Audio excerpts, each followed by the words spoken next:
இந்த வீடியோ கொஞ்சம் பாருங்களே. ஒரு மரத்து கீழே ஒரு பெரிய மரக்கட்டை யாரோ தொங்க போட்டிருந்தாங்க. அந்த வழியா வந்த ஒரு கருப்பு கரடிக்கு அது தொந்தரவா இருந்துச்சு. அதனால லேசா அதை தட்டுச்சு. மரக்கட்டை திரும்பி வந்து அதோட தோளில் மோதுது. அந்த ஒரு சின்ன அடி கரடியை கோபப்படுத்துது. என்னே திரும்பி அடிக்கிறியான்னு இப்ப பலமா தாக்குது. மரக்கட்டை உயரமா போய் இன்னும் வேகமா திரும்பி வந்து கரடின் மேல மோதுது. இந்த தடவை வலி அதிகம், ஆனால் கரடியோட கோபம் அதை விட அதிகம். இப்ப அந்த மரக்கட்டையை உடைச்சே ஆகணும்னு முடிவு பண்ணுது. தன்னோட முழு சக்தியும் சேர்த்து ஓங்கி வெறித்தனமா ஒரு அடி அடிக்குது. மரக்கட்டை இப்ப ரொம்ப உயரமா போயிடுச்சு. மேல போய் ஒரு செகண்ட் நிக்குது. அடுத்த செகண்ட் முழு வேகத்தோட திரும்பி வந்து நேரா கரடியோட தலையை மோதுது. ஒரே அடியில் கரடி பரிதாபமாக இருந்து போகிறது. கரடி இறந்தது என்னமோ மரக்கட்டையால் தான். ஆனா அதுக்கு பவர் கொடுத்தது யாரு? கரடியோட ரியாக்ஷன் தானே. இதுதான் சைக்காலஜில ஃபெஸ்டிங்கர்ஸ் லான்னு சொல்லுவாங்க.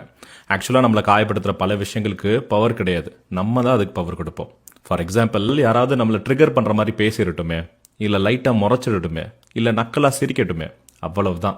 அதை இக்னோர் பண்ணாம தேவையில்லாம ரியாக்ட் பண்ணி நம்ம அவங்கள பவர்ஃபுல்லா மாத்திடுவோம். ஒன்று மட்டும் நல்லா புரிஞ்சுக்கோங்க, மற்றவங்க ப்ரெஸ் பண்ற பட்டனுக்குலாம் உங்க ரியாக்ஷன் நீங்க மாத்திக்கிட்டே இருக்காதீங்க. நீங்க ஒன்றும் டிவி கிடையாது. உங்க வாழ்க்கையோட ரிமோட் எப்போதும் உங்க கையில தான் இருக்கணும். ப்ளீஸ் அதை மற்றவங்கள்ட்ட கொடுத்து இன்னும் ஹர்ட் ஆயிட்டே